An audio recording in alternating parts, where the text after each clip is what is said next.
Hi, welcome to Merryweather Knitting. My name is Gabriella and I'm coming to you from my home in Germany where I live with my husband, my 9-month-old daughter, and our little cat. I'm very excited to chat with you today about all that I've been knitting and crafting on this week. So I hope that you'll get cozy, maybe grab something to work on yourself, and join me for a little while. Since we last spoke, I've been working really completely monogamously on one project. I don't think I picked up the needles for any other project. I don't think I picked up any other project at all, except for this one project all week. And I'm excited to share that with you. So that project that I've been working on is the Spearheads pullover by Jared Flood.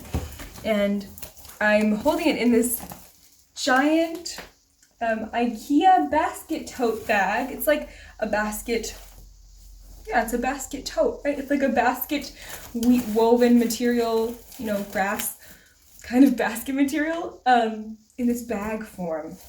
And I really like this bag. I just started using it for this purpose this week. My husband took it off the wall. It was hanging by our front door very nicely. I used to take it for grocery shopping all the time, but since we've been kind of on lockdown in March, we've been grocery shopping with other bags that we have in the car, and I just haven't used it for that purpose. And it looked very nice on the wall, but I kept my knitting kind of just sitting on the couch, and I think that's kind of like an artistic, beautiful decor piece to have a work in progress just strewn anywhere in your home. I think that is a piece of decor, but I also had notions and needles and things kind of lying about, which I wasn't always the best at taking and putting away. And so my husband had this amazing idea of using this bag to hold my current works in progress.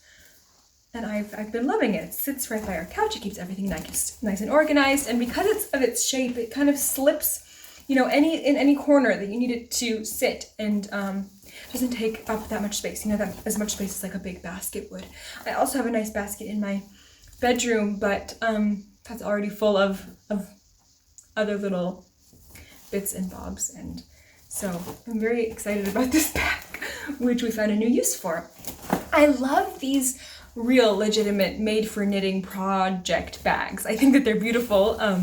There's so many stunning project bags and amazing shops online and artists who make amazing project bags with pockets for all kinds of notions. And I saw this amazing one which has has like a little loop for your wrist so you can knit on the go. I saw that recently. I don't remember where, but I loved that, and I thought I would love to get myself one of those bags. Maybe even if I ever get the sewing bug again, I'd love to sew myself a project bag or two, but I don't have any. And I end up just using, little bags that I already have for my knitting, especially when I leave the house. Then I kind of just take little bags I already have and use them. But I do think that there are so many beautiful project bags. And one day I'd like to get one or make one. But for now, I'm very happy with my makeshift bags. Those, little totes or little, old makeup bags or things like that, which I end up using to carry my socks or the projects that I want to take with me. So this is, last time we spoke, I'm pretty sure I just had one sleeve finished of this Spearheads pullover. Maybe I was not quite finished with the sleeve. I had either just finished it or I was almost finished with it. But since we last spoke, I finished the second sleeve as well. So I had both of these sleeves done.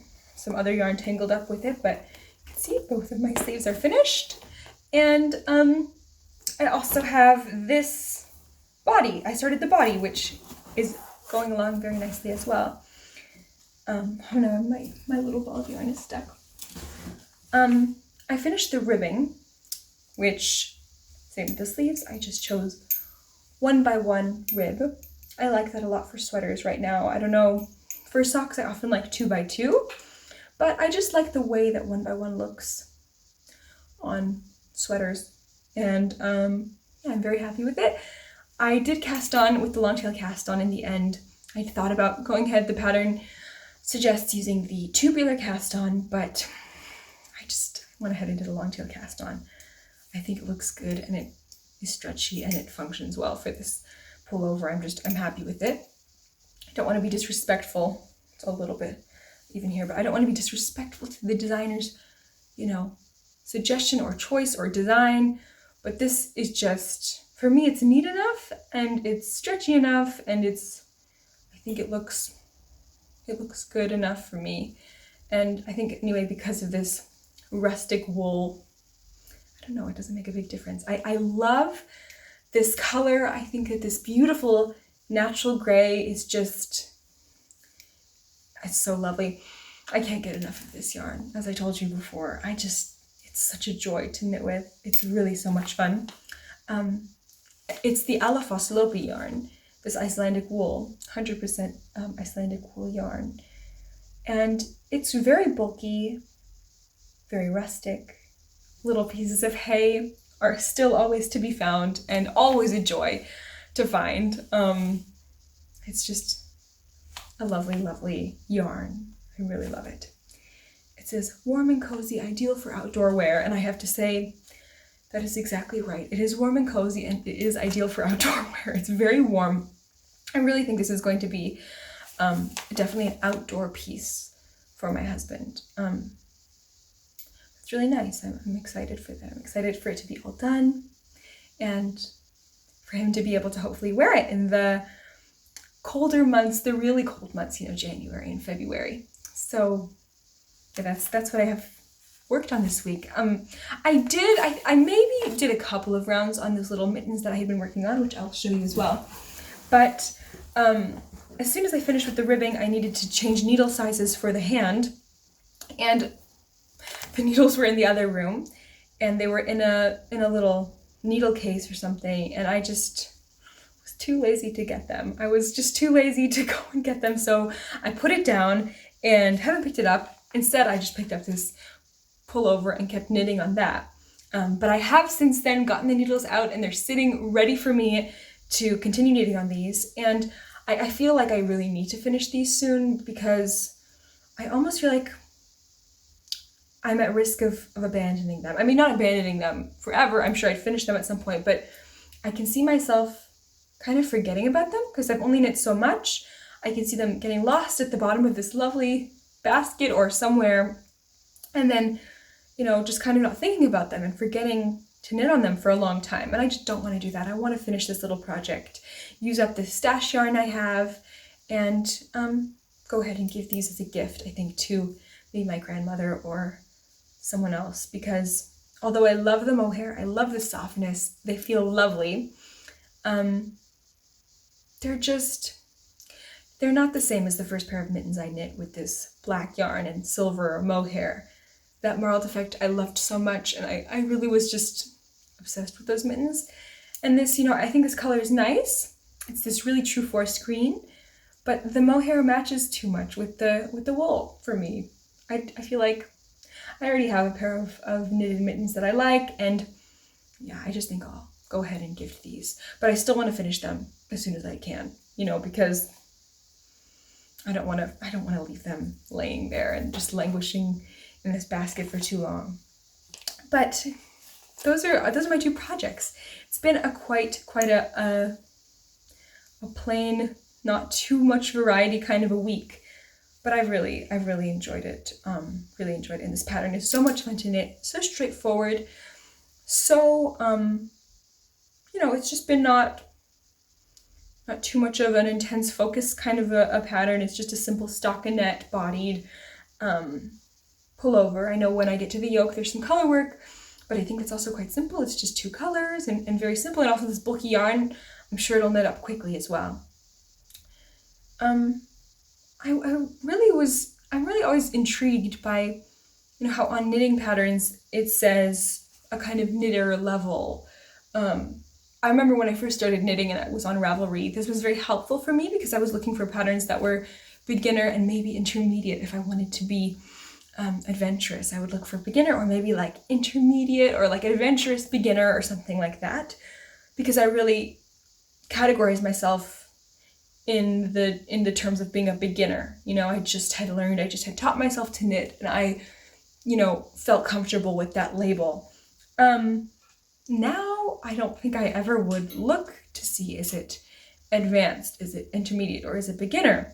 Not because I'm a very advanced knitter or because I'm a very skilled knitter or anything like that, but just because I think the way I see projects and the way I see the complexity of a project is just different. I think, I have a certain set of skills in my knitting, or a certain set of strengths maybe, or experiences, but I also feel very confident in my ability to learn the techniques that I don't yet know. And I mean, honestly, on YouTube, there are tutorials, amazing tutorials for pretty much any technique you want to learn.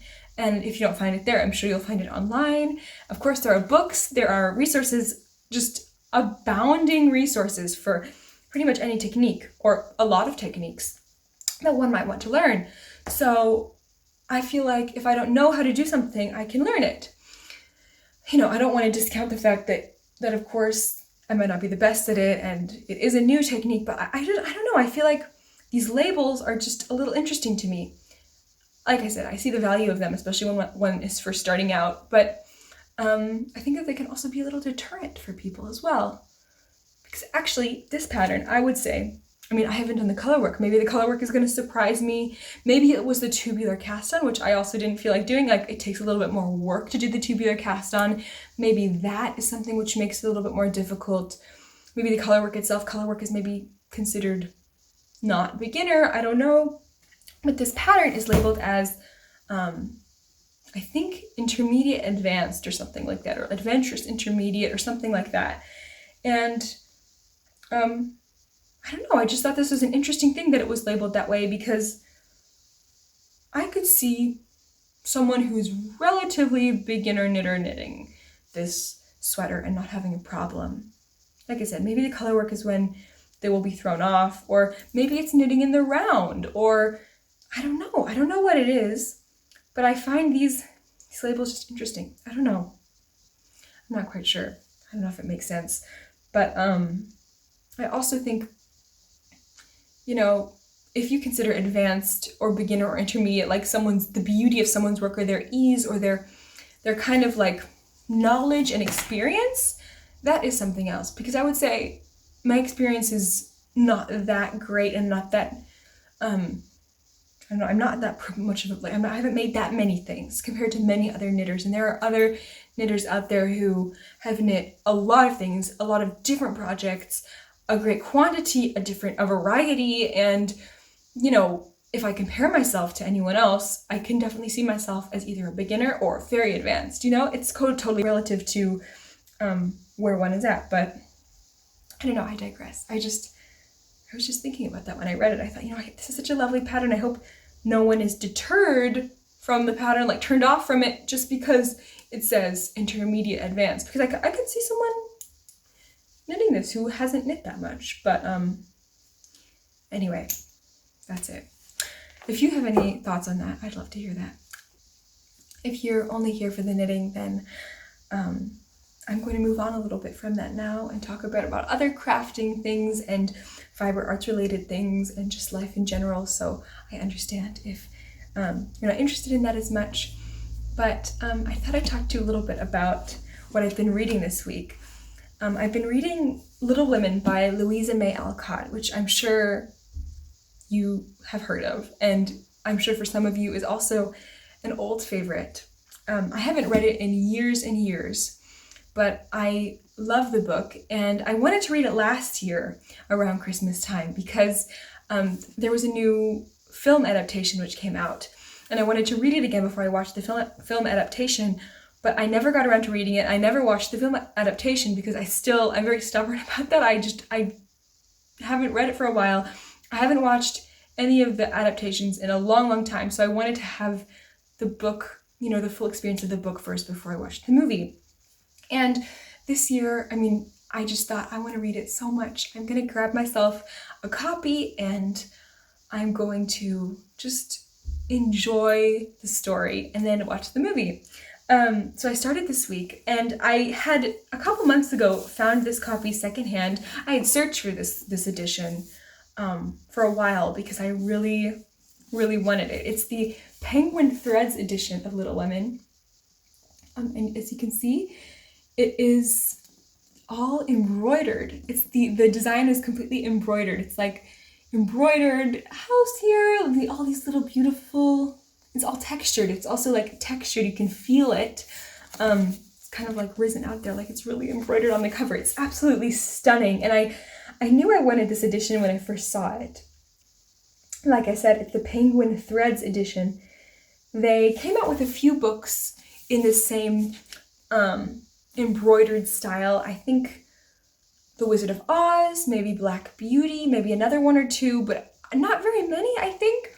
And I'm just so glad I have it. I'm so glad I could find it. It's absolutely stunning. But everything is in this embroidered style. Here's the back. It's absolutely beautiful. I just love it so much. And what's really, really special about it is if you look inside the front flaps, it is the back embroidery threads. Is that not super beautiful? I mean, I hope you can see it.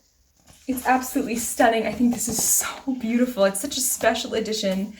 I also like that it's a paperback because sometimes, lately there have been stunning editions in paperback, but a lot of times the editions I like tend to be hardcover, and I like reading a paperback edition of a book. So look at that. It's just so beautiful. I think it's super stunning, and I thought I'd share it because it is fiber arts related, that design. Oh, it's just super beautiful. Yeah, that's Little Women. And it is the perfect story for Christmas. I mean, it is the Christmas. It's so just for this time of year, cozy, candles lit. I've been really enjoying that as well in the evenings or in the afternoons. I also have acquired some new crafting materials, which I'm hoping to, get working on this week. I bought a few different silk squares this week and little wooden pegs. I can't believe it, I forgot to bring them here. Hopefully I'll show you next time. Lately, the past few months, I've been really interested in reading about the Montessori educational philosophy, Maria Montessori's books, if you know anything about that. She's an educator. I think she was a doctor in Italy at the turn of the century, I think. It's older. She just developed this educational philosophy and through her research, which is really, really interesting to read about. And I've just been kind of implementing some of her, suggestions into my daughter's living space and into her playroom. And I also have read a lot of different kind of Waldorf educational philosophy books. And I was, in the time when the lockdown wasn't so big, but like between, March, in the summertime, there was just a few months where things opened up again. And in that time, I joined a little baby group, which was with a Waldorf teacher, and she shared a lot of different interesting information with us as well. I'm not as drawn to Waldorf as Montessori just because my experience that I had in this little group, it was a little bit interesting. It was very nice and very lovely, but I could share that experience with you if you're interested in hearing about it. But, just that my experience, I'm not as drawn to that. But there are beautiful Waldorf resources and amazing, cool parts of that philosophy as well, which I've been interested in reading about. And one thing that I really liked is in these different kind of philosophies and what I've been reading about, this kind of emphasis on natural toys and letting your child play with, natural materials and having things which are, having not too many things, but things which are kind of curated to your child's interests, but also to things that kind of nourish their senses. And I've just really enjoyed that idea because we live in a small space. I have to be a minimalist with her things and with our things just because we don't have a ton of space. She has a very small little room, and I want to just be very intentional about the things that I bring in to have her play with and to have in her space. And so I've loved the idea of open-ended toys, and open-ended meaning a toy that can be used in many different ways, that they can be free to use their imagination and use it for different things, however they want. Like a doll. A doll is something which, you use it to play. They can play and develop their language with the doll. It's kind of free for them to express what they see in life, to reenact it, or, wooden blocks, to build whatever they want to build with those wooden blocks, to use the wooden blocks to sort into sizes, to do, whatever they'd like with those wooden blocks. And then also to try to get them as much as possible out of natural materials, just because I think it is true, those materials have beautiful, warm, different qualities to them, which are just so lovely and really nourishing to the senses. So, being inspired by that, I have found so many beautiful companies that make stunning, natural, open-ended toys.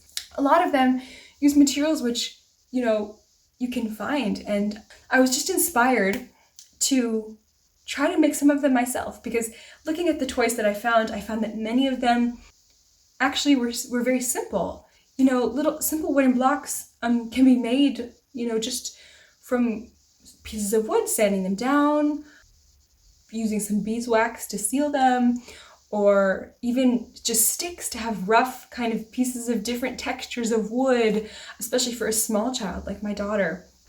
I've been inspired to kind of try to see how I can bring those pieces in myself and make what I can myself. One thing which I wanted to make a lot, or wanted to have a lot for her in her little playroom, were some play silks. So just pieces of silk or cloth, which are different colors and very transparent, very light, she can use to, play peekaboo, or to sort into colors, or to play dress up with, or to use when she's older, when she's playing with, animals, to make a little, grassy meadow and a little pond, depending on the colors of the silks. So I really liked the idea of getting some silks. So I went online and I found on a wholesale warehouse craft website some silk squares, which were, pretty reasonably priced, and I ordered a few of them, and I'm really excited this week to try naturally dyeing them. I've been collecting avocado pits and skins, doing a lot of research. I have some turmeric, which I've been saving in my freezer for a long time, so like some raw turmeric, and I have, tea, and I just thought I'm going to use what I have and try dyeing a few of these silks some beautiful colors. I think it's fun, and it's also cool that she has these beautiful play silks to use that I dyed myself with love for her. So I am really excited about trying that this week. I'm sure that some of you have also done dyeing before, maybe also natural dyeing. I know that a lot of knitters enjoy dyeing yarn. If you have any tips for me, I'd love to hear them. I'm not wanting to use a mordant, not wanting to really do anything too serious. That's why I'm first starting out with avocado, turmeric, and tea, because those three things, you can kind of get away with not using a mordant. I think many different things you can get away with not using a mordant if you're not going to be washing it too much, and if you're using silk, a protein fiber like silk or wool, they absorb color pretty well, but and avocados have tannins in them, as does tea, and I don't think that turmeric has tannins in it. I'm not sure, but turmeric I think you can also do. Maybe it's just because it's so pigmented. I've seen people do it and have decent results without a mordant as well. So I'm just going to try it out. It's been a lot of fun researching, and I'm excited to experiment with that this week. So we'll see what comes out of it. It's been so lovely to chat with you and catch up a bit. I'm really looking forward to this next Sunday. We are going to be visiting my mother-in-law and father-in-law and baking some cookies and getting ready for Christmas in that way. I hope that you enjoy your third Advent this Sunday. If you celebrate, I can't believe how quickly Christmas is coming. You can find me on Ravelry as gabriellak and on Instagram as Merryweather Knitting. I've loved to see what people are working on Instagram. I think, having an Instagram for knitting is really such an amazing thing. I also follow some different art accounts and, beautiful aesthetic accounts, and it really inspires me. Just the colors, the textures, the projects that people are working on. It's really a lot of fun. thank you so much for leaving comments and for liking my video. It really means so much to me. Every like means the world to me, and honestly, chatting with you about what you're making and what you're doing, your thoughts, is such a joy. So leave me a note if you'd like. I'd love to chat, and I hope that you have a fantastic rest of your week.